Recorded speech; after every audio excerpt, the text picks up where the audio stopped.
Shalom Bapak Ibu Saudara. Saya mau share sedikit mengenai trilogi Perjanjian Baru ya. Barangkali beberapa orang masih agak asing dengan istilah ini. Tapi orang Israel sendiri membagi kitab mereka Perjanjian Lama itu dengan prinsip trilogi juga.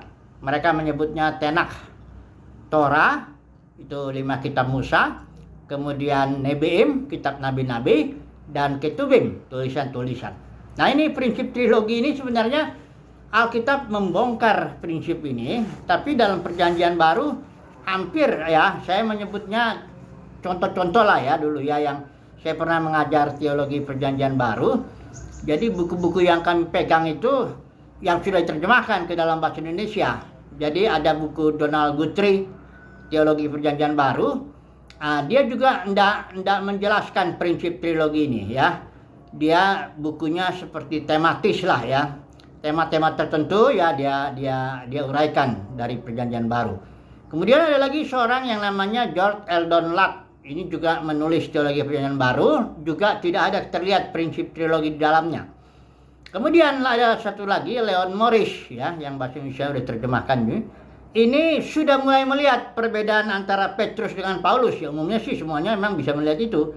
Tapi ada satu lagi, tetap Yohanes itu beda sama sekali. Nah, ini nanti kita akan melihat ini ya.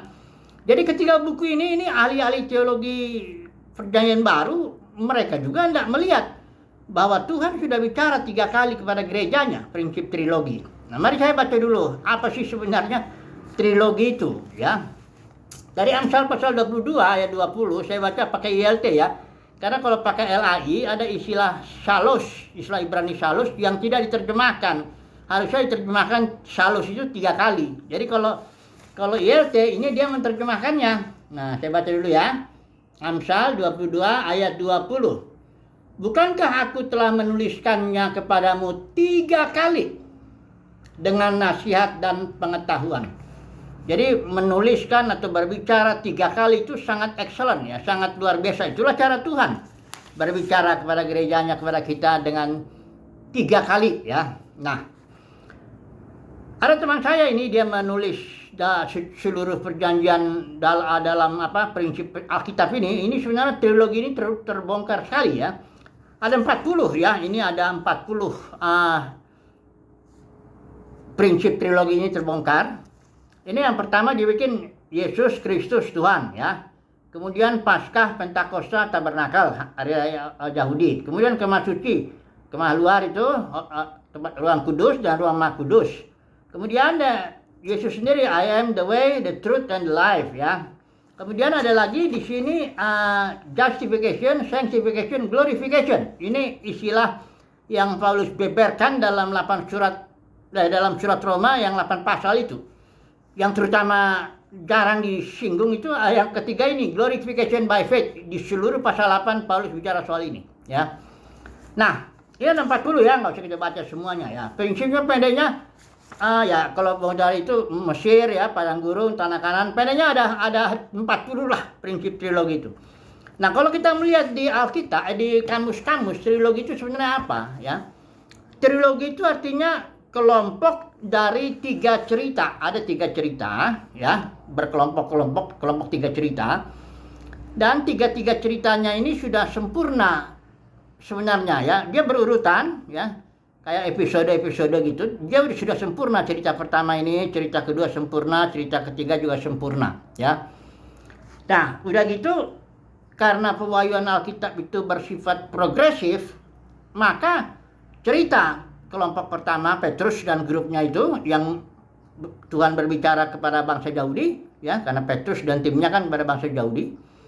Kemudian Paulus dan timnya kepada bangsa bukan Yahudi. Ini sudah sempurna semuanya, tapi karena prinsip Alkitab itu progresif, berkemajuan, maka pewahyuan yang dinyatakan kepada Petrus, kepada Paulus itu makin maju dia, berkemajuan. Dan Yohanes ya. Nah, ini dia yang Yohanes ini yang jarang orang, bahkan ahli teologi pun tidak melihat prinsip trilogi ini ya. Ada 3, ini Alkitab Perjanjian Baru bisa dibagi menjadi 3 kitab, 3 kumpulan kitab lah lebih tepat ya. grup Petrus misalnya ya, itu ya tentu 1-12 Petrus, Yudas, itu ada lagi Injilnya tuh Matius, yang untuk orang Yahudi lah ya, kita kumpulin ya. Saya udah bikin juga itu diktat kuliah tentang trilogi. Kalau Bapak Saudara mau, saya bisa kirim bentuk PDF-nya. Kemudian Paulus, itu tentu surat-surat Paulus itu ada di situ, dan Injilnya Injil Lukas ya, karena Paulus satu tim itu. Kemudian Rasul Yohanes ini bagian yang ketiga ini ya. Rasul Paulus itu kepada bangsa-bangsa lain. Kalau Rasul Yohanes itu Tuhan berbicara kepada gereja-gereja yang sudah jatuh pada zamannya itu, pada zaman Rasul Yohanes, oleh ketiga ajaran palsu, Jezebel, Biliam, dan Nikolaus. Ini sama sekali beda sekali ya. Makanya Injil Yohanes juga dibilang bukan Injil sinoptik, nggak bisa dibaca bareng dengan Matius, Markus, Lukas, karena dia sangat beda sekali. Kondisi gereja sudah sangat-sangat berbeda ya. Sudah jatuh ya, sudah pecah oleh ketiga ajaran palsu itu. Yang gereja di mana Rasul Yohanes itu melayani, kita tahu itu dia melayani tahun 90 atau sekitar 95 barangkali ya, Masehi.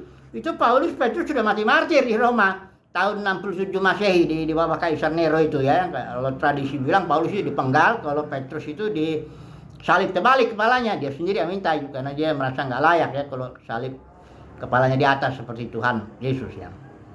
Nah, jadi Petrus, Paulus sudah mati, barulah udah itu Yerusalem tahun 70 Masehi bait suci dihancurkan, Yudaisme otomatis sebenarnya sudah nggak bisa lagi ya upacara korban. Kalau sinagoga itu kan hanya kumpul orang Yahudi untuk belajar Taurat gitu ya, untuk berdoa ya. Tapi kalau secara praktisnya udah hancur agama Yahudi itu ketika tahun 70 dihancurkan sampai sekarang ya, nggak ada lagi bait sucinya. Karena udah selesai lah, Yesus sudah selesaikan semuanya ya, simbol-simbol itu. Nah, Rasul Yohanes masuk di bagian yang ketiga ini, dia bicara kepada gereja-gereja yang jatuh ya. Dalam suratnya 1 Yohanes 1 ayat 3 saya baca ya, itu enggak ada lagi persekutuan antara gereja, 7 gereja di Asia kecil itu yang dikirimi surat itu di Wahyu pasal 2 pasal 3, enggak ada lagi koinonia ya, fellowship dengan Rasul Yohanes ya. Makanya coba baca dulu ya, ini pakai ILT ya, 1 Yohanes 1 ayat 3. Apa yang telah kami lihat dan telah kami dengarkan, kami sedang memberitakannya kepada kamu, supaya, ini tujuannya Rasul Yohanes menulis 1, 2, 3 suratnya, termasuk menulis surat Wahyu ya. Tujuannya ini, supaya kamu juga dapat memiliki persekutuan bersama kami, koinonia ya. Dan bahkan persekutuan kami itu dengan Bapa dan dengan putranya Yesus Kristus ya. Jadi gereja itu sebenarnya koinonia. Gereja itu adalah persekutuan. Jadi kalau ada 2-3 orang berkumpul ada terjadi koinonia, itu gereja. Tapi kalau ada 1000 orang Kristen kumpul tapi nggak ada koinonia, masing-masing punya tujuan, misi dan visi sendiri dan sebagainya, ya itu bukan gereja. Kalau saya bayangkan kalau bangunan ya saudaraku ya, kalau bangunan itu disebut bangunan karena bahan-bahannya tersusun rapi. Ada batunya, ada pintunya, kusianya, ada gentengnya, disusun rapi, baru itu bangunan. Nah kalau berkumpul itu namanya puing-puing. Jadi kalau 1000 orang Kristen berkumpul tidak ada koinonia, itu namanya bukan gereja, puing-puing ya. Itulah dia denominasi perpecahan gereja. Gereja sudah menjadi puing-puing ini. Itu makanya Rasul Yohanes menulis ya, supaya ada kita fellowship, supaya ada kita koinonia ya. Ini Rasul Yohanes pelayanan yang ketiga ini luar biasa ini ya, Tuhan berbicara, tapi jarang gereja mendengarkannya karena memang kepada Rasul Yohanes diberikan kasih karunia ya. Kasih karunia begini, waktu Yesus menyatakan diri ketiga kalinya kepada murid-murid di Injil Yohanes ya, itu kan Petrus ditanya 3 kali juga ditanya itu, apakah engkau mengasihi aku? Terus Tuhan Petrus bilang, aku mengasihi engkau Tuhan. Dan Tuhan Yesus bilang, gembalakan domba-dombaku. Kemudian di situ Rasul Yohanes sedang mengikuti murid-murid. Petrus nanya, ini apa yang akan terjadi dengan dia? Yesus bilang, kalau aku ingin dia hidup sampai aku datang, itu bukan urusanmu. Ya, engkau kerjakan aja urusanmu, ikut aku. Ya, jangan urus orang lain. Karena memang pewahyuan Rasul Yohanes dan timnya, bahkan dari sepanjang zaman gereja itu memang beda, Bapak Saudara. Ya, beda sekali ya. Jadi ya artinya sebagai pelayan Tuhan kita udah urus masing-masing aja. Pelayanan kita masing-masing ya. Pelayanan grupnya Petrus, orang Yahudi, pelayanan grupnya Paulus yang sudah pecah menjadi denominasi, silakan. Dan pelayanan grupnya Yohanes yang itu orang-orang yang di luar sistem itu. Rasul Yohanes itu nggak ambil bagian dalam 7 gereja itu. Rasul Yohanes nggak ambil bagian dalam 3 ajaran palsu, William Nicolaus ya. Dia di luar. Bahkan Rasul Yohanes itu ditolak. Ada seorang namanya Diotrephes ya, ingin jadi terkemuka, dia menolak Rasul Yohanes. Bayangkan saudaraku, Rasul Yohanes itu sudah setua itu, sudah tinggal satu rasul itu yang 12 murid itu pun ditolak ya oleh gereja yang sudah jatuh. Jadi kesimpulannya bagaimana ini trilogi Perjanjian Baru ini?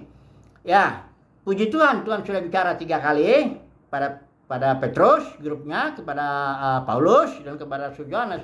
Dan kita berbahagialah kita kalau kita mendengar suara Tuhan yang berbicara melalui Rasul Yohanes ini kepada kita harus bicara juga kepada gereja-gereja yang jatuh sekarang, denominasi ini. Kita bicara aja ya, itu pekerjaan kita, tugas kita, nyatakan apa yang salah ya. Itu soal nanti bagaimana itu bukan urusan kita juga ya. Bedanya nanti semua kita akan menghadap pengadilan Kristus dan kita akan mempertanggungjawabkan segala sesuatunya untuk dihakimi. Dan di zaman berikut siapa yang Tuhan nyatakan pemenang, dia ikut yang memerintah bersama dengan Tuhan di muka bumi ini dalam kerajaan 1000 tahun. Haleluya, amin.